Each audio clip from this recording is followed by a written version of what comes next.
কি গো গিন্নি, কি হয়েছে? কিছু বলবে নাকি? হ্যাঁ, বলছিলাম যে মেয়েটা কতদিন হলো পরের বাড়ি গেছে, কি করে কি অবস্থায় আছে কিছুই জানি না। তুমি একবার একটু যাও না, যে একটু মেয়েটাকে দেখে আসো। হ্যাঁ, আমারও খুব চিন্তা হচ্ছে। আমি কালকেই মেয়েটাকে দেখতে যাব। হ্যাঁ, তুমি তাহলে তাই করো, আমি লায়লাকে ফোন করে বলে দিব।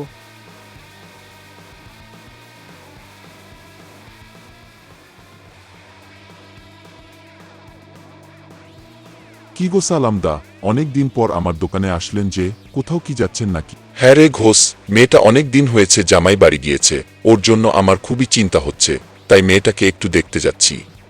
ও আচ্ছা, তাহলে এই ব্যাপার। তো জামাই বাড়ি কি নিতে চাচ্ছ? এই মোটামুটি 2 কেজি মিষ্টি, 1 কেজি সন্দেশ আর আধা কেজি লাড্ডু একটা ব্যাগে করে।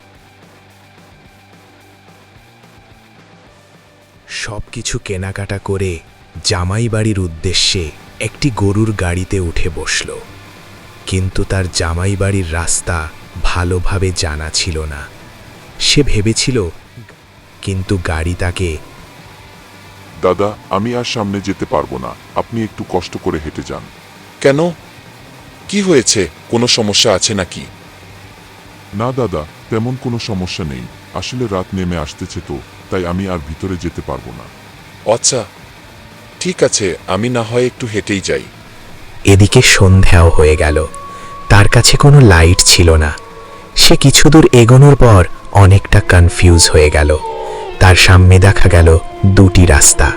সে কোনটিতে যাবে বুঝতে পারছিল না। সে ডান দিকের রাস্তা দিয়ে যেতে লাগলো। সে হাঁটতে শুরু করলো। হঠাৎ সে অনুভব করলো যে তার পাশে কোনো অজানা ব্যক্তি হাঁটছে। সে জোরে দৌড় দিল।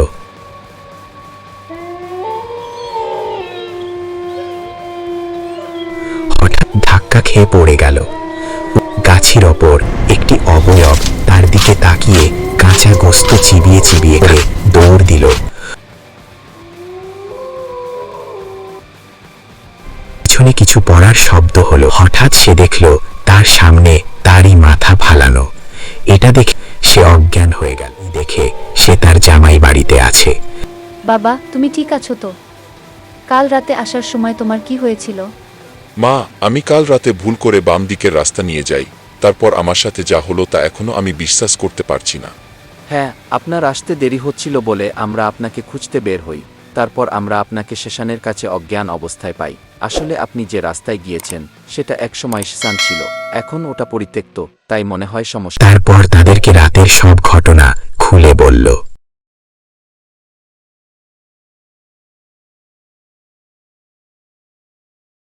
বন্ধুরা, গল্পটি তোমাদের কেমন লেগেছে কমেন্ট করে জানাও।